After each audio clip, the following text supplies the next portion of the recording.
Hey BookTube, it's Tara and I am doing my May 2020 wrap up in this video. I hope you guys are doing well and I'm gonna get right into it. So for the month of May, I read a total of 5.5 books. I'm gonna say 6 for the sake of this video because one book I am about 90% through with and I should be done today on May 30th. So I read 2 3-star reads, 1 4-star read, and 3 5-star reads. I'm going to start with my least favorite, of course, as always, the 3 stars, Clap When You Land by Elizabeth Acevedo. I had high hopes for this book. Again, as I said, I gave it 3 stars. It follows the story of 2 young girls, one living in New York, one living in the Dominican Republic, and they end up finding out they have the same father due to a tragic plane crash that kills him, and that in itself uncovers the secrets that the father and their families have been keeping from these 2 young girls. So we get to know these 2 young women, the relationship that develops between the 2 of them. This book was written in prose, of course. I wanted it to be as gripping as The Poet X, which is Elizabeth Acevedo's first book. However, it fell quite flat and short for me, so 3 stars for this one. My second 3-star read for the month of May was a book called The Library of the Unwritten, and this is book 1 in, I believe, a trilogy by A.J. Hackwith. And as I spoke about this book in my last maybe 2 videos ago, this story follows a librarian who runs the library in hell, and she comes across a page from the Codex, which is the Devil's Bible, and so you end up having the angels in heaven wanting to confiscate this piece of paper, as well as the Devil's Bible, in order to keep it out of the hands of men on earth. There's a lot going on in this story. There were quite a few characters for me to keep up with.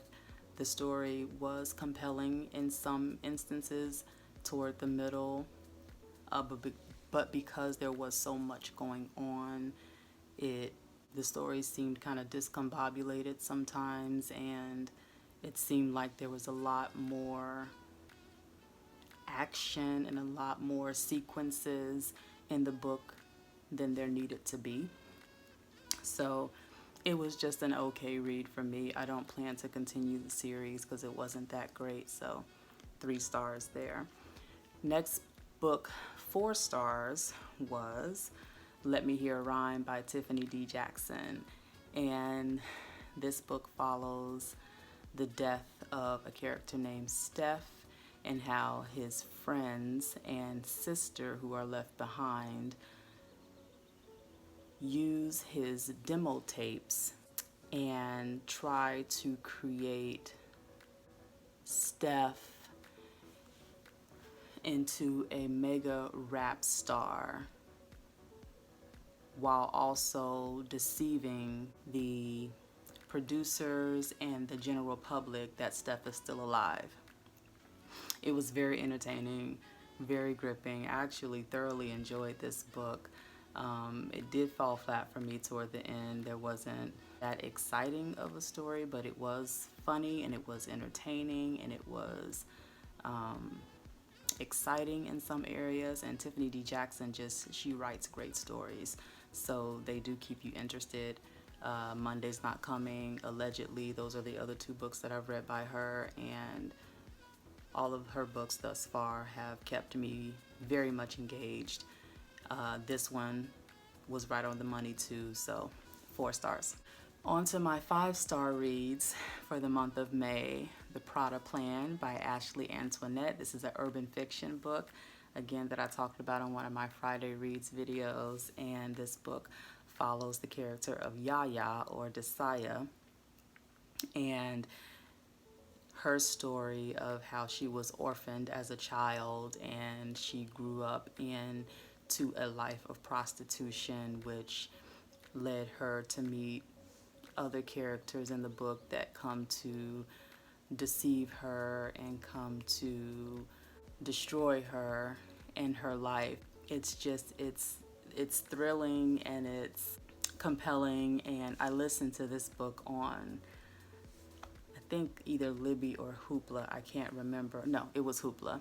I listened to this book on Hoopla, and the audio version of it was fine. It was great. I had no problems with it. But it really gave voice to these characters and all of the asinine things that were happening to Desaya and her relationships with her, boyfriends, her lovers, her alleged best friends. If you ever decide to read this book, the other main character, Leia, or Leah, however you pronounce it, she's a witch, she's a demon, and she kept me interested in learning what will be her demise for the heinous acts that she committed and did to Desaya. This is part of a series as well. I believe there are 4 books total, maybe 5, but Ashley Antoinette, the author, is good for writing stories that keep you intrigued and keep you attached to the characters and attached to the storyline.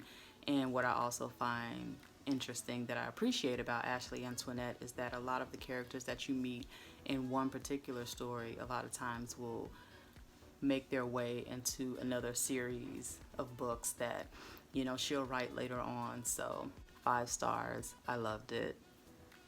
Moving on. My next 5-star read was a book called The Weight of the Stars by Ancrum. It's a beautiful cover, and this was a beautifully written book. The chapters in this book are extremely short. They're like a page, maybe a page and a half. It follows 2 young ladies, one named Alexandria and one named Ryan Bird. And Ryan is from the wrong side of the tracks.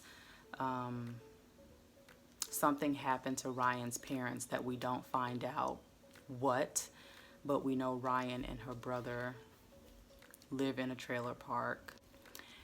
And because no one thinks very highly of Ryan, she adapts to that mentality and she goes about her life being exactly what people expect her to be, which is, a menace and someone who's up to no good and someone who won't make it very far in life. Alexandria is a character we meet who we find out whose mother has taken a one-way trip to the edge of the solar system, never to return. So Alexandria's story follows her trying to constantly communicate with her mother, who is stuck in outer space, via different devices that she has created herself to try to catch signals from outer space. Ryan and Alexandria eventually become friends and develop a relationship.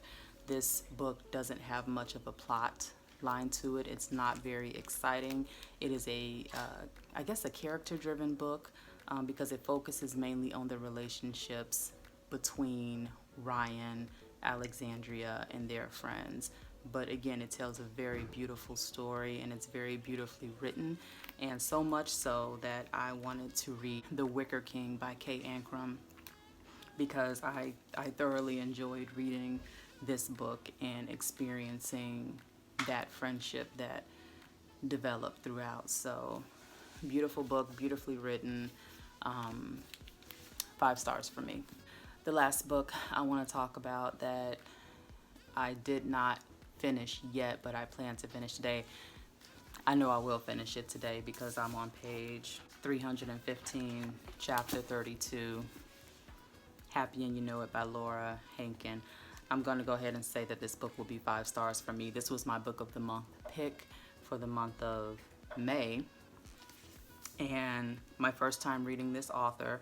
This book, Happy and You Know It, is, if I can describe it like this: bored, desperate housewives of New York and the drama that ensues, the lies, the deceit throughout their relationships with each other and with their husbands.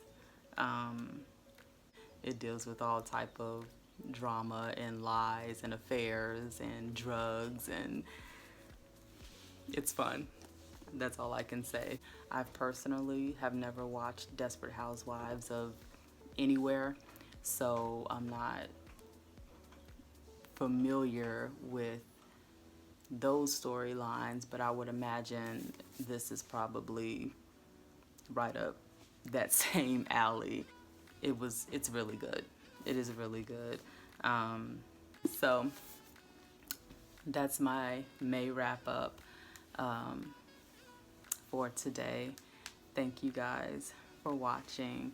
If you would like to see more content from me, please consider subscribing. I look forward to seeing your guys' wrap up for May soon, and I will talk to you in the next one. Bye.